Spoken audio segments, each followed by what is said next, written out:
because the Fever were right there with the Liberty, then lost to the Sun. They did have some injuries in that game as well. And then the Liberty just smack the Sun. But to see that, the Fever up there with the Liberty with CC, including on net rating on the season, and then see the contrast. I know it's just a one game or so, couple game or so sample size. Nonetheless, it has an effect. Regardless, when you look at the Liberty in this huge game against the Sun, there are a couple moments that stood out. I talked about Johannes. The New York Liberty possess an incredibly talented roster, making their championship defense appear almost unstoppable after acquiring Marine Johannes, the skilled one-leg shooter. Similar to how Leona Fibic strengthened their foundation last season, Johannes brings exceptional versatility, capable of scoring from distance while providing energy off the bench. The team's depth continues with Jonquil Jones, whose outside shooting combined with interior presence makes her arguably their most underrated contributor alongside superstars Breanna Stewart and Sabrina Ionescu. This collection of talent positions the Liberty as clear favorites for back-to-back titles. Jones and Johannes had a connection on one play, which was nice to see. Just looked nice, I guess. Nice dime. Nice dish by the Wizard. Nobody beats the Wiz, if anybody remembers that. Jonquil Jones, a big target there, just a heck of an all-around player. Then there was a moment late in the game that was kind of amusing where Sabrina Ionescu wanted a challenge. Even though they were up, it looks like 46 points at this point in time. So, not generally a time where you would challenge. I don't even know what she's doing on the floor, to be honest with you. I mean, it's the third quarter here. Their early season dominance carries multiple implications, particularly highlighting Caitlin Clark's significance to the Indiana Fever. When the Fever competed closely with New York before falling to Connecticut, while the Liberty demolished that same Sun squad, the contrast became evident, despite Indiana suffering injuries during their Connecticut matchup. The disparity in results showcases Clark's individual impact on team performance. The Fever's competitive standing alongside New York when Clark plays, including comparable net ratings, demonstrates her transformative effect. This becomes more apparent when comparing Indiana's results with Clark versus without her. Whether against elite opponents like New York and Atlanta or struggling teams like Connecticut and Washington, during the Liberty's dominant victory over Connecticut, several noteworthy moments emerged. Johannes connected beautifully with Jones on multiple occasions, displaying their developing chemistry.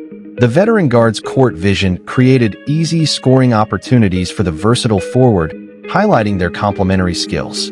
But there she goes. She's happy about the call getting challenged, and then, I guess, it was successfully overturned. Can't say I was watching the game that closely at this juncture, but here was Sabrina celebrating the call getting overturned. Those videos courtesy of Lucas Kaplan and Jeff Magaletti. So, there you have it. Sabrina happy, thrilled, and she's been acting brand new this year coming off a championship. She made that SGA joke the other day. But an amusing incident occurred late in the game when Ionescu requested a coach's challenge. Despite holding a massive 46-point advantage, her presence on the court during such a lopsided third quarter seemed unnecessary. Yet, she enthusiastically celebrated when officials overturned the original call. This behavior reflects the confidence and swagger the defending champions have adopted this season, including her recent social media references and overall demeanor. The Liberty's perfect record to start the season reinforces their championship aspiration. Their primary competition appears to be the Las Vegas Aces, whom they defeated in last year's finals. The Atlanta Dream has surprisingly emerged as another top-tier contender. While Indiana with Clark also deserves consideration among the league's elite quartet, Clark's presence elevates the Fever significantly, as evidenced by their varying performance levels with and without her. The difference becomes stark when examining their competitiveness against quality opposition like New York and Atlanta compared to their struggles against teams like Connecticut and Washington during her absence.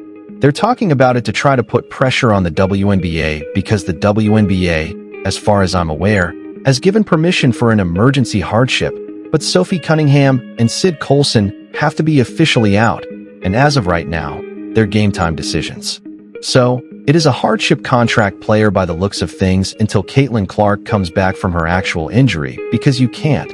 The Liberty's impressive start extends beyond on-court success. They're building something special at Barclays Center, developing a devoted fan base, and creating an atmosphere that enhances their championship culture. This combination of talent, confidence, and growing support base positions them perfectly for another title run. Their roster construction demonstrates excellent management, strategically adding pieces like Fibic and Johannes to complement their established core. This approach, while completely legitimate, creates an almost unfair advantage as they pursue consecutive championships. The team's net rating alongside other advanced metrics supports their status as title favorites. Their ability to dominate quality opponents while maintaining consistency across different game situations separates them from other contenders. When a player is not officially injured, I don't think you can bring in a hardship contract.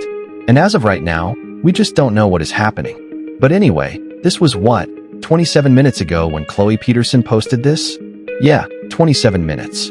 So, let's see what Kelly Krauskopf has had to say.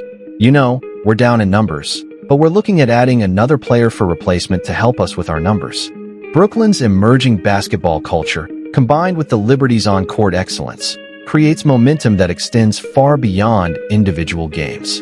This synergy between team performance and fan engagement establishes a foundation for sustained success. The early season narrative surrounding both New York's dominance and Clark's individual impact will likely continue throughout the campaign. These storylines intersect meaningfully as the Liberty's excellence provides context for appreciating exceptional individual contributions elsewhere in the league. Whether examining roster depth, strategic acquisitions, or cultural development, the Liberty appear positioned for another championship celebration. Their comprehensive approach to building a winning organization, from player personnel to fan engagement, creates multiple pathways to continued success. Try to get people healthy and try to get, a full roster back together. I mean, games are still coming, so it's going to be an adjustment, but we have a good group.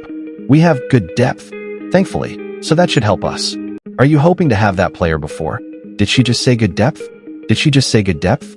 As of right now, there are 7 healthy players and you don't play 2 of them. As of right now, whoever comes in on a hardship is going to start.